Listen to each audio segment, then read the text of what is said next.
Medical colleges में यह अनुभव की बात है कि विद्यार्थी जिस बीमारी के संबंध में पढ़ते हैं, बहुत से विद्यार्थियों को वही बीमारी होना शुरू हो जाती।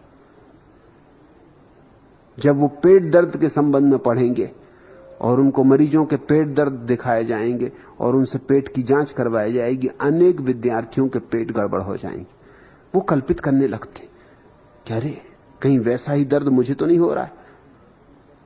अपना ही पेट दबा दबा के देखने लगते, और जब पेट को दबाएंगे तो कहीं ना कहीं दर्द हो जाएगा, एहसास होगा कि दर्द हो रहा है, घबराहट शुरू हो जाएगी। मेडिकल कॉलेज में यह आम अनुभव की बात है कि जो बीमारी पढ़ाई जाती वही बीमारी फैलना शुरू हो जाती विद्यार्थियों में।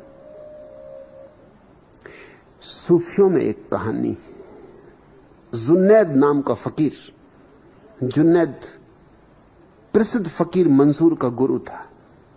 गांव के बाहर एक झोपड़े में रहता था, बगदाद के बाहर।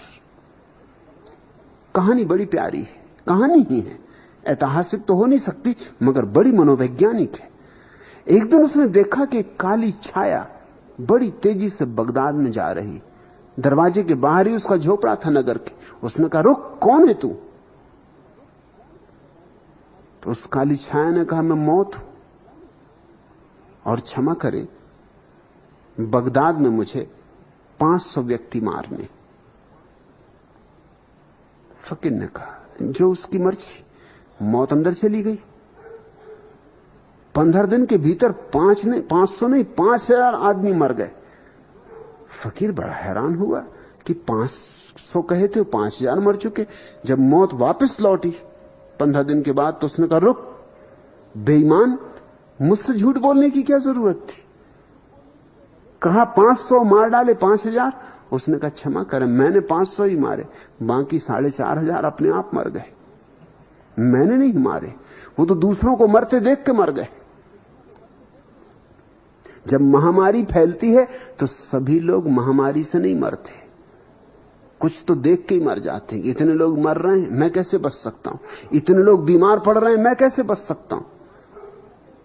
तुमने एक मजे की बात देखी कि डॉक्टर दिन भर लगा रहता है मरीजों की दुनिया में और नहीं मरता। बीमारी और बीमारी के बीच पड़ा रहता है और उसको बीमारी नहीं पकड़ती। और तुमको जरा में बीमारी पकड़ जाती, छूत की बीमारी एकदम तुम्हें छू जाती।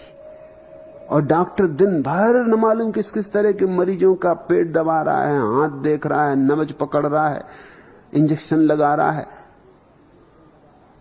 और बीमारी नहीं पकड़ती।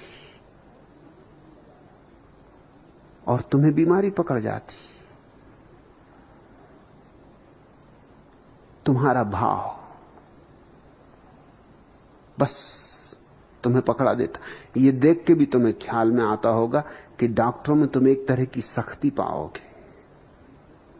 तुम लाख रो दो, तुम्हारी पत्नी बीमार पड़ी, तुम लाख रोक दो और तुम्हें लगेगा कि डॉक्टर बिल्कुल उदासीन। उसको उदासीन होना पड़ता, नहीं तो वो कभी का मर चुके। उसको उदासीनता रखनी पड़ती, सीखनी पड़ती। वो उसके व्यवसाय का अंग है, अनिवार्य अंग है। उसको एक उदासीनता की परत ओढ़नी पड़ती। अब यहां तो रोज ही कोई मर रहा है। कोई तुम्हारी अकेली पत्नी मर रही, रोज कोई मरता है, न मालूम कितनी बीमार आते। यहां का हर एक की बीमारी से वो आंदोलित होने लगे तो वो खुद ही मर जाए, कभी का मर जाए, तो वो धीरे धीरे कठोर हो जाता है, सख्त हो जाता है। उसके चारों तरफ एक परत गहरी हो जाती, जिस परत को पार करके कीटाणु भी प्रवेश नहीं कर सकते। डॉक्टर तुम्हें कठोर मालूम होगा, नर्सें तुम्हें कठोर मालूम होंगी, और तुम्हें लगता है कि बात तो ठीक नहीं, डॉक्टर को तो दयावान होना चाहिए, नर्सों को तो दयावान होना चाहिए, होना तो चाहिए, मगर वो बचेंगी नहीं। उनके बचने का एक ही उपाय है कि वो थोड़ी सी कठोरता रखें, वो अप्रभावित रहें। कौन मरा कौन जिया, यूं समझें कि जैसे फिल्म में कहानी देख रहे हैं, कुछ लेना देना नहीं। साक्षी भाव रखें तो ही जिंदा रह सकते, नहीं तो जिंदा रहना असंभव है। उनको भी जीना है, और उनके जीने के लिए अनिवार्य है कि वो एक कठोरता का कवच ओढ़ लें।